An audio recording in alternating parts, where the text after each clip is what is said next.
But that is not all the information we have. Look at this. Beautiful.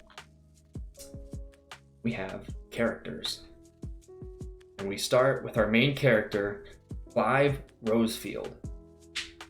Firstborn son of the Archduke of Rosaria, though all expected him to inherit this is where it gets interesting with my other theory that I just kind of thought of on the fly here.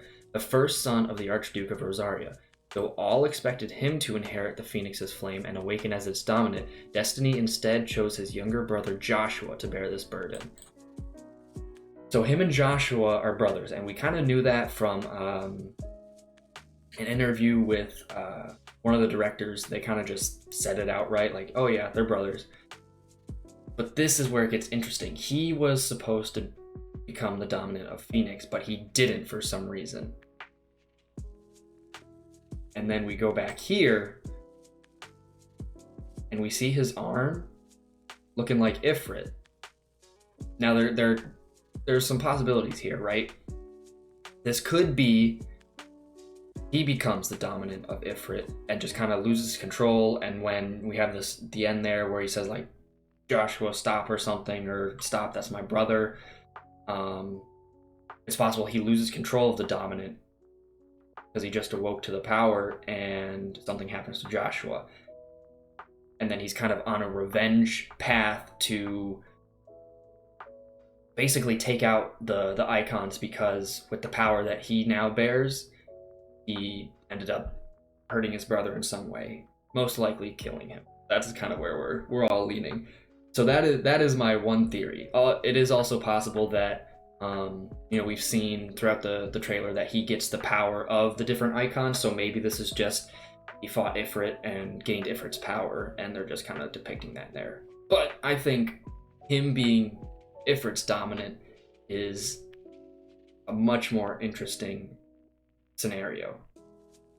But let's jump back in to the characters. So Clive Rosefield,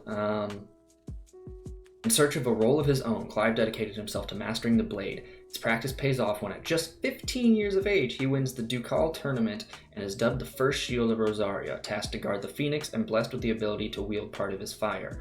So maybe with that, when he gets part of the flame from Joshua, that's what kind of stirs and awakens the power of Ifrit in him, or even just the power of the fire icon in him. But because Phoenix is already taken, I guess, he awakens to Ifrit, so the second fire icon, which could show the dueling forces of the fire icons between two brothers, which would be really interesting. Alas, Clive's promising career is to end in tragedy at the hands of the mysterious dark icon Ifrit, setting him on a dangerous road to revenge. So we all assumed this was going to be some kind of revenge story.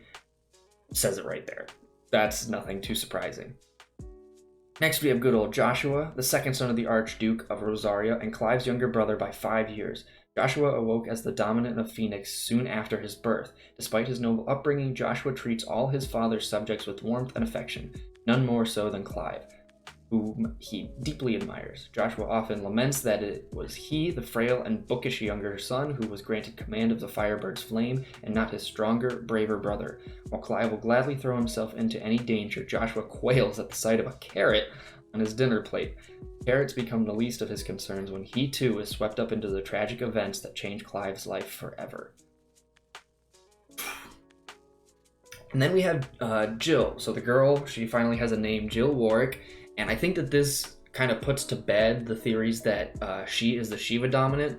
Not totally, but just based on the description here, it doesn't seem like she plays too much of a role in terms of the other nation or realm of Sanbreak, something.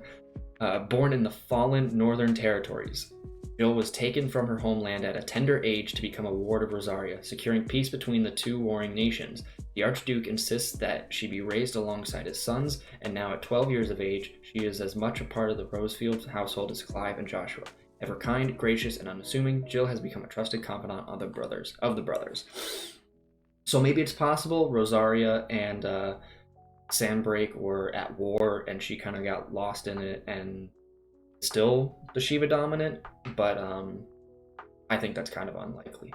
But that's all the info we got. It's definitely some awesome info to see. I love the character designs and these arts here. I'm not sure exactly who it is that did this. I'm pretty sure it's the guy from Final Fantasy Tactics. These art styles and characters are definitely reminiscent of that. It's really interesting to see all this stuff kind of coming together without the name Tetsuya Nomura attached to it, right? We've had so many Final Fantasy things over the past years, or not so many, but all the Final Fantasy things that we've had have had Nomura's name attached to it, whether it was character designs, director, failed director, concepts, stuff like that. So it is definitely refreshing and super cool to see a whole different approach to the Final Fantasy series. One last note before we kind of close this out, because we're running out of info here, but you see rating pending right here. May contain content inappropriate for children. That's to be expected, but we go in here and we go to, I think it's the Europe one. We scroll down, it has a provisional rating of 18. So mature rating, here we come. But that is it. That's the last thing. I think all the information is pretty much the same based on I can't read Japanese, but from the UK and English versions. So Final Fantasy 16 is shaping up to be awesome. I think what we have, the framework that they've laid out, basic development is done. I would not be surprised if come the news announcement in 2021, we see a release date of either holiday 2021 or early 2022. I'm that confident with this. I'm putting my money, I'll put my money on it. I will definitely put my money on it. I cannot wait. This is so exciting. This is so exciting. It's awesome.